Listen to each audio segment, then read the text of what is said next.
difference in the world. Go make a difference. Welcome to Making a Difference. I'm your host, Steve Karakas. Making a Difference will be a regular feature of Holy Trinity's online outreach to parishioners. And with restrictions on social gatherings, members of our parish have really had to face challenges in trying to interact and realize the community dimension of our parish life. Making a Difference will highlight parish members and staff who, in their own special way, contribute to the vitality and energy of Holy Trinity. Some may be familiar faces, some you'll be introduced to for the first time.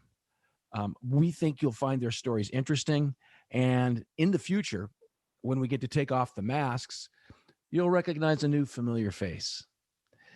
As parishioners since 1982, my wife and I have been involved in Holy Trinity, serving on parish councils, playing in the choir, coordinating ministries, coaching sports teams, and teaching in the parish school. We've had a chance to witness how Holy Trinity staff and parishioners have truly made a difference in our community. And many of them do amazing things, usually unheralded, but they all perform a vital part of the mission of Holy Trinity to make a difference in our world.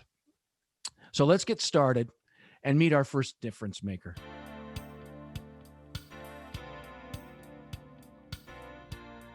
All right, so I'd like to introduce you to Tim Timmins. He's our first guest on the Making a Difference Here show. And what I thought would be very appropriate is that Tim's a greeter. So he's the first person that we're going to see here in this little episode. And so I've known Tim for a very long time, and I just thought that it would be very appropriate to bring him forth and get to know Tim, because he makes a difference at Holy Trinity. And so I'd like to ask you, Tim, give us a little background. Tell us a little about the family, work, a little bit about Tim Timmins. Okay. Well, thanks, Steve. May I call you Steve? You certainly can. Yeah. Okay. Thank you. And I almost forgot. This is available all over. Anybody that can get on the internet can get this. Yes, it's called the World Wide Web. Yes. Can I do a quick shout out to my brother-in-law in South Carolina?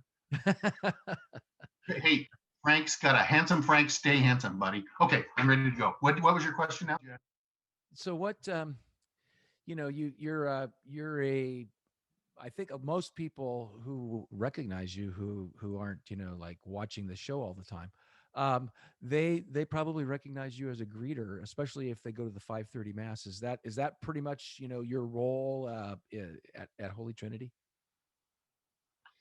Yeah, I think so. I mean, I with masks on, nobody recognizes anybody anymore. But I do that. And I love doing it. I don't know. I think of my role there as just being a member of this community, and I like to think of going to mass as kind of hanging out with a bunch of future saints, and so right at the start of that, I get to stand out in front and like I own the place, and open the door for people and say hi to people and meet people.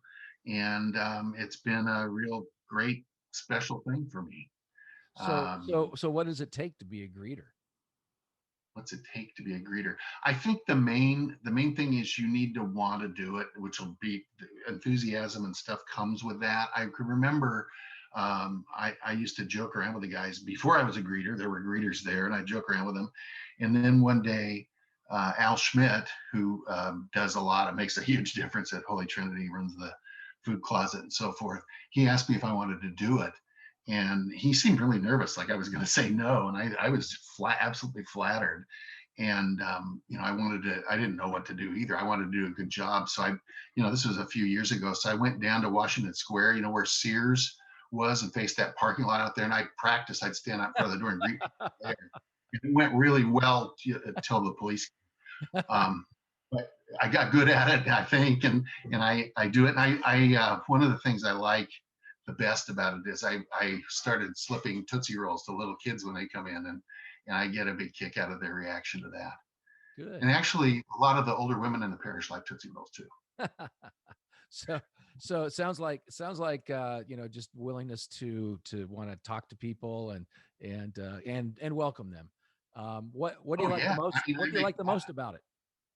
I make a lot of friends. I meet a lot of people, and it's like you said. I mean, I feel like I belong, and I make them feel like they belong. Or that's my goal, and it's a great thing. I think it rubs off a little bit on the rest of your life. Um, I tell Father Dave all the time that after I had done this for a while, I started thinking my motto ought to be a greeter everywhere. You know, so when I'm going through the drive-through window at McDonald's, and I picked up a lot of weight here, so I need to stop doing that. But I make it a goal to make that person at the window laugh before I drive off. Sometimes I'm there a long time trying to make them laugh, and the horns honk and whatnot. But So how long had you been at the parish, and actually, what drew you to Holy Trinity in the first place? You mentioned that your kids had gone to St. Anthony's. What drew you to Holy Trinity, and how long have you been at Holy Trinity? so let's see. So we lived in Tigard, on Bull Mountain, and we moved closer to Holy Trinity. We moved since then again, even closer. And you and I were involved in a lot of business things together. And I don't know what caused this to happen, but you found out I was Catholic, and I found out you were Catholic. And what church do you go to, and on and on and on. And you told me you went to Holy Trinity, and you said you had told me you had a rock band, and then you said, we play the 5:30 mass. Why don't you come by and see what you think?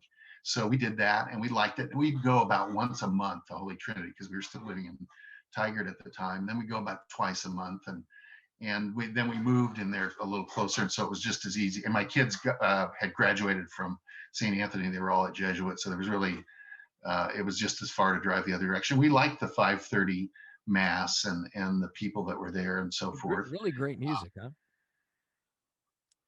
Well, oh yeah, you told me it's great. Music, folks, is great. Steve plays the piano, and it's fabulous. Um, so we've been there, I want to say, like, certainly at least 15 years, maybe 17 years. It seems like just yesterday, but it's been a while. It certainly predated Father Dave.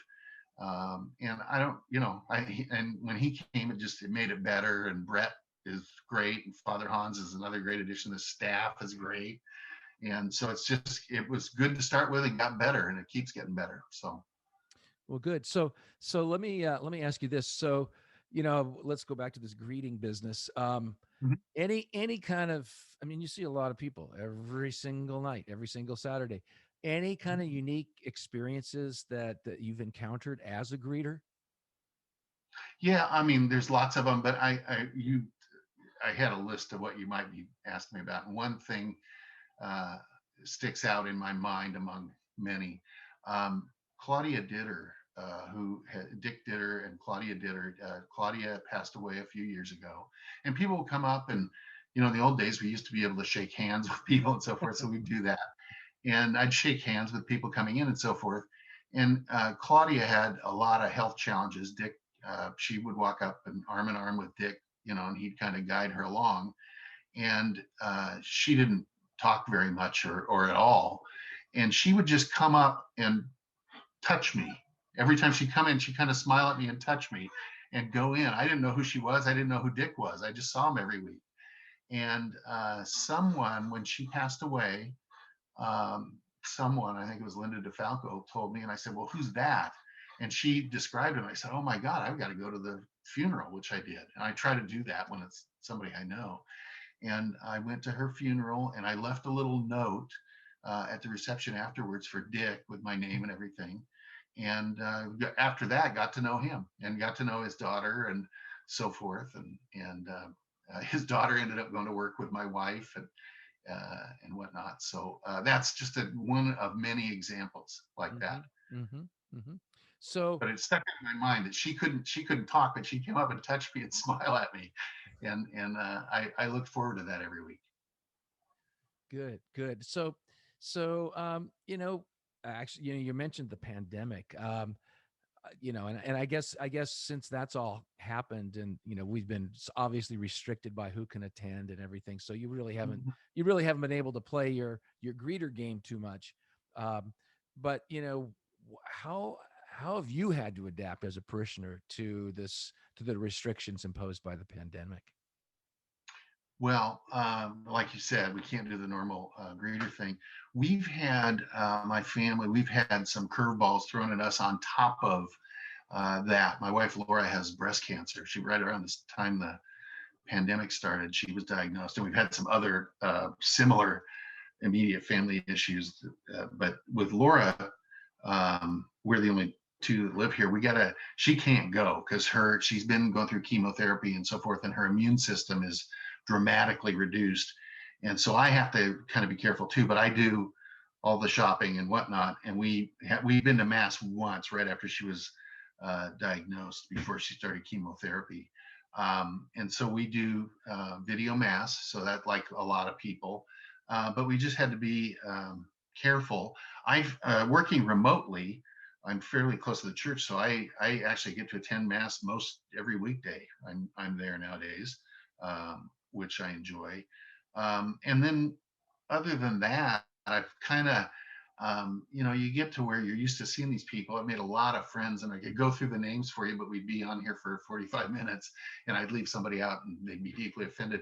But I call people, and how you doing, and so forth, and they call me, and so forth. The other day, was it Christmas Day? No, it was the day. It was the day. No, it was Christmas Day.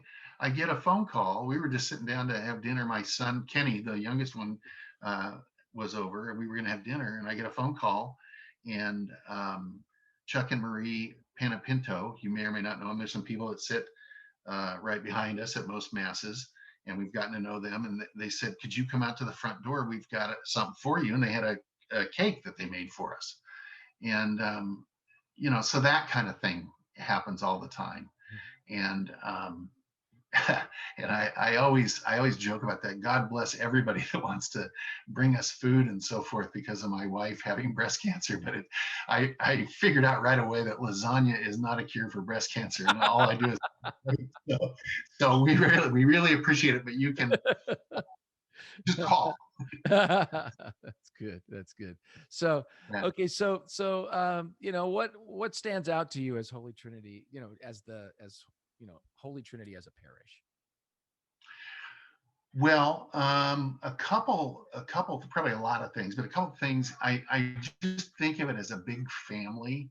I mean, it seems totally natural for me to call people on the phone and say, "How you doing?" And they call me and so forth. And so you get that feeling like I know all the people that sit around us. We've met them. We introduce ourselves and whatnot. And so that's one thing. And then the other thing, sort of the faith part of this, I think that, and I went to Catholic school when I was a kid. I've been a Catholic all my life, and this parish is kind of the easiest one I've ever been associated with to be a part of.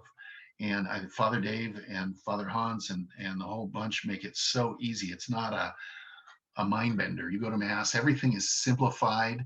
And Father Dave, for example, does a great job with his homilies, making things simple and to the point. And I've been a member of other parishes where that happens some Sundays, but not always. I mean, some Sundays you go home feeling guilty, and and I'm not quite sure why. And so this is much better. The good news is really good news here, and it's easy to absorb and try to put into practice. So that's what I would say. Great. So, how would you describe or how would you recommend Holy Trinity to a friend? Well, I mean, if you want what I just described, if you want to be a part of that, just the mass times are published. I'd come over and give it a try. Everybody's welcome, and this parish, more than anyone I've been associated with, goes out of its way to make everybody feel welcome.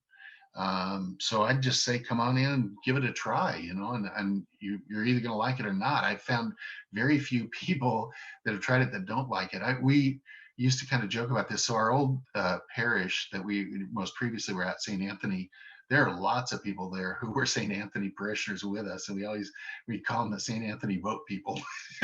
Just so, I mean, I think it compares very favorably with other parishes in the area. Good. So one last question. Any words that you might have to others in our parish who want to make a difference? Sure. I mean, it depends on who you are and what your skills are and so forth. But number one, I'd say consider being a greeter, but not too many of you, because the more of you that do it, I can't do it. I like to do it. We can make it, but volunteer to do it, or at least give it a try. And there's people who try it and don't like it, and that's fine. I would think of that as one thing. Another thing, and this is more to help me, please volunteer to bring up the gifts during Mass.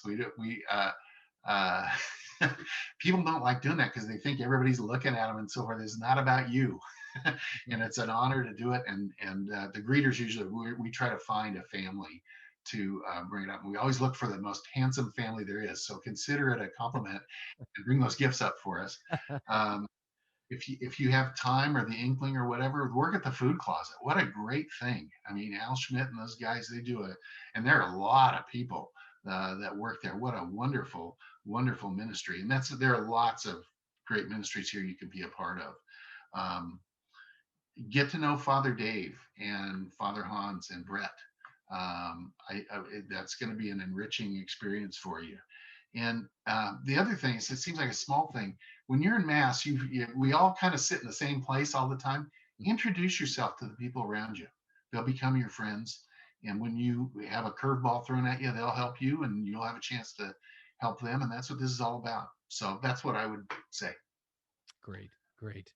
Well, Tim, thank you so much. And obviously, When is it? You're paying me for this, right?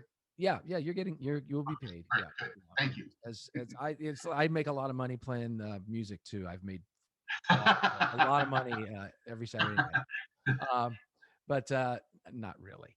And that's the thing. I think it's, what we do is out of love for our parish and our community. And so with that, I want to thank you for participating and being our first person to be interviewed in this. There'll be a lot more, because there's a lot of people making a difference at Holy Trinity. So thanks, Tim.